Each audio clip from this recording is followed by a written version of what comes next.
야, 이거 좀 재밌어지는데요. 출시할 때까지만 해도 저걸 누가 사냐, 판매량 무조건 망한다, 이런 말이 많았던 차죠. 그런데 출시 직전에 가격이 공개되면서 분위기가 한번 반전되고 본격적으로 고객 인도가 시작되면서 판매량이 말 그대로 대박이 났습니다. 산타페 얘기인데 실제로 풀체인지 직후에는 판매량이 좋지 못했잖아요. 하필이면 소렌토는 또 출시 직후부터 판매량이 잘 나와서 역시 디자인이 문제구나, 산타페는 망했구나, 이런 얘기가 많았는데 최근 통계 자료를 보면 반전의 연속입니다. 갑자기 이렇게 치고 올라오게 된 이유가 너무 뚜렷해서 간단하게 살펴보고요. 현대차의 북미 판매 성적이 역대 최다 기록을 했다는 거, 그리고 이거랑 동시에 아주 흥미로운 소식도 하나 나왔습니다. 슈퍼카를 출시한다는 건데 이건 또 어떤 내용인지 쉽고 빠르게 정리해드리겠습니다.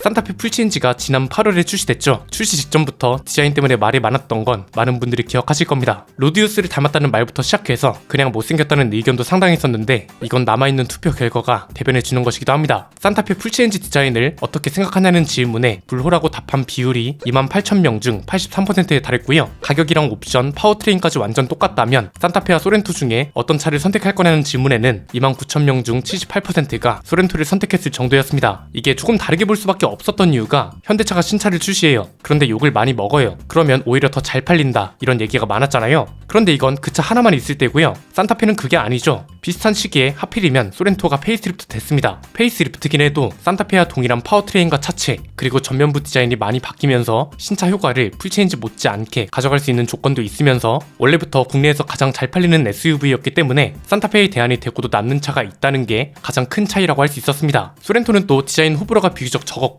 원래 잘 팔리는 차였다는 점에서 산타페보다 훨씬 유리해 보였는데 여론까지 이런 식으로 흘러가니 산타페는 안 된다는 반응이 많을 수밖에 없었습니다. 그런데 이 여론이 한번 뒤집혔던 계기가 있죠. 두 차의 가격이 공개됐을 때인데 이 당시 비슷한 사양으로 견적을 내면 소렌토는 3,817만원, 산타페는 3,784만원이 나왔던 겁니다. 소렌토는 페이스리프트고 산타페는 풀체인지인데 산타페가 비교적 저렴하다는 결론이 나와버린 거죠. 이것 때문에 여론이 어떻게 뒤집혔나요? 비슷한 가격과 옵션이라면 소렌토를 산다는 사람이 78%에 달했는데 가격이 저렴하다는 이유 덕에 산타페를 선택하겠다고 한 사람이 28,000명 중에 46%로 확 치고 올라왔죠. 물론 이것 때문에 실제 판매량이 집계되기 전이긴 했지만 그래도 이런 결과가 나왔다는 점에서 이 정도면 지켜볼만 하겠는데, 이런 전망이 가능해진 거죠. 그런데 산타페 고객 인도가 처음 시작된 게 8월이었는데도 9월 판매량이 아쉬웠습니다. 소렌토가 10,000대 넘게 팔리면서 1위를 기록할 동안 산타페는 4,329대에 그치면서 7위를 해버렸거든요. 풀체인지라는 점, 현대차의 대표적인 SUV라는 점을 감안했을 때 충분히 아쉬운 상황이었고 하필이면 소렌토와 갈리는 여론이 있는 상황에 소렌토가 판매량까지 우세하게 가져갔기 때문에 역시나 안 되나 싶었단 말이죠. 그런데 이 통계에는 함정이 있다고 말씀드렸죠. 소렌토는 가솔린, 디젤, 그리고 가장 인기가 좋은 하이브리드까지 모든 라인업이 판매되고 있을 때고 산타페는 가솔린 단일 모델 판매량이라는 게 가장 컸습니다. 그래서 산타페는 판매량을 좀 더 지켜봐야 한다고 했었는데 이 당시에 이런 말을 했다가 저항이 꽤 심했었습니다. 그런데 역시나 겨우 한 달 만에 대이변이 일어납니다. 하이브리드 모델 고객 인도가 10월 중순 이후부터 됐거든요. 얼마 안 되는 기간인데도 4,300대에 그치던 판매량이 8,000대 가까이로 확 뛰어버리면서 7위였던 차가 단숨에 3위까지 치고 올라와 버립니다. 와, 이거 확실히 하이브리드 모델 인기가 대단하구나 생각하던 와중에 11월 판매량은 또 어떻게 됐나요? 소렌토가 9,364대로 1위, 산타페는 8,657대로 부동이 1위였던 그랜저까지 꺾고 2위 자리까지 치고 올라왔습니다. 처음에는 디자인 때문에 폭망할 거라던 차가 결국 판매량 2위까지 꿰찬 거죠. 그래서 최근 들어서 유독 도로에서 자주 보이는 것 같다는 느낌이 드는 분들도 많으셨을 겁니다. 이렇게 된 이유는 간단하죠. 9월에도 판매량을 좀 더 지켜볼 필요가 있던 이유가 전체 계약자 중 80%가 하이브리드로 몰렸다고 했잖아요. 이 당시 친환경차 인증 때문에 고객 인도가 늦어지고 있었는데 그럼에도 불구하고 하이브리드 계약으로 80%나 몰렸다는 겁니다. 이러니 하이브리드 고객 인도가 본격화되면 판매량 순위가 오른다는 건 당연한 전망이었는데 그렇다고 해도 2위까지 올라갈 거라고는 대부분이 생각을 못한 거죠.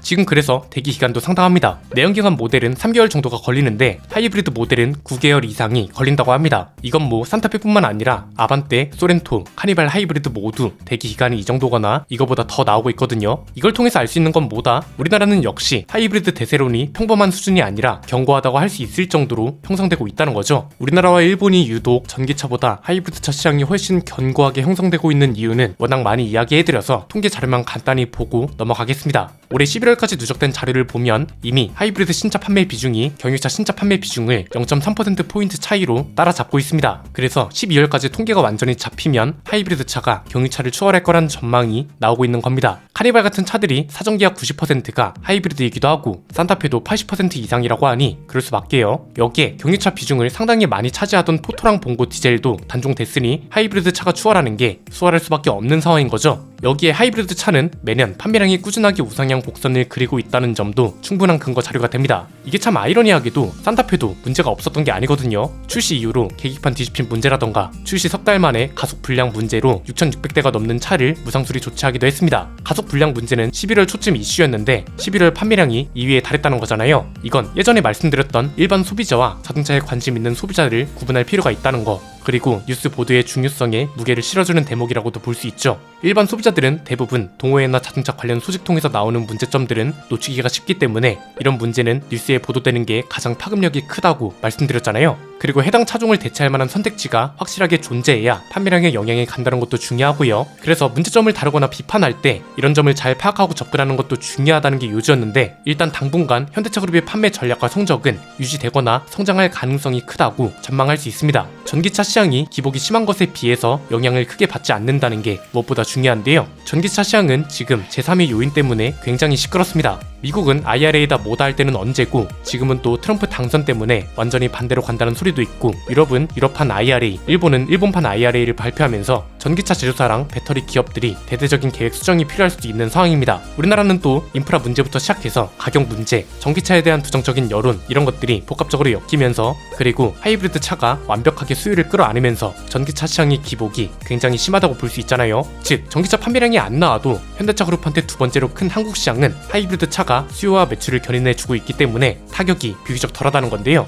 미국에서도 역대 최다 기록을 하나 달성했죠. 최근에 나온 자료인데 연간 150만 대 판매량을 돌파했다고 합니다. 이게 11월까지 집계된 건데도 역대 최다 기록 타이틀을 달성하게 된 거고, 작년 같은 기간하고 비교하면 13.1%가 늘어난 거라고 합니다. 미국 시장에 내연기관차, 하이브리드 차, 그리고 내년 말에는 전기차 전용 공장까지 가동될 예정이라 큰 이변이 없으면 성장세가 유지될 거란 거죠. 여기에 큰 이벤트 같은 소식도 하나 추가됐습니다. 이건 좀 생각지도 못한 건데, 세계 최초로 수소와 전기를 동시에 사용하고 800마력을 발휘하는 하이브리드 슈퍼카를 2026년에 출시할 거라고 합니다. 이게 기존하고는 좀 다른 게 그냥 출시하는 게 아니라 딱 100대만 한정 생산한다는 건데요. 보통 해외 브랜드는 이런 이벤트를 꽤 자주 볼 수 있지만 현대차는 이런 게 거의 처음입니다. 아마 기대하는 분들이 많을 것 같은데 엔비전 74 콘셉트카 다들 기억하실 겁니다. 일단 언론 보도에 따르면 이 콘셉트카를 양산화해서 100대만 한정 생산할 예정이라고 합니다. 지금 그래서 협력사랑 세부 계획을 논의하고 있고 양산 가능성이 제기된 것은 사실 여러 번이잖아요. 그런데 실제로 확인된 건 이번이 처음이고 100대 한정 생산으로 가게 되면 희소성도 강조할 수 있고, 무엇보다 포니 쿠페 디자인을 현대적으로 재해석한 게 너무나도 매력적인 차인 것도 포인트죠. 이건 진짜 가격이 얼마나 됐든 일단 지르고 보는 사람들이 꽤 많을 걸로 보입니다. 기존 콘셉트카는 680마력이었는데 양산형 모델의 목표 스펙은 800마력, 제로백은 3초대라고 합니다. 수소와 전기를 동시에 사용하는 전기 슈퍼카잖아요. 주행 가는 거리도 중요할 텐데 콘셉트카는 1회 충전 주행 가는 거리가 600km 이상이었거든요. 양산형은 목표치가 400에서 500km로 조정됐다고 합니다. 자, 이 차를 출시하는 건 어떻게 해석하는 게 좋을까요? 전기차 시장이 아무리 기복이 심해도 뒤처지지 않겠다는 의지가 첫 번째라고 볼 수 있죠. 이거랑 연결되는 게 기술력 과시도 하겠다는 걸로 볼 수 있습니다. 사실 이런 차는 현대기아차가 소극적이었습니다. 토요타는 86이라던가 렉서스 LFA 같은 차들로 기술력 과시를 꾸준히 해왔고,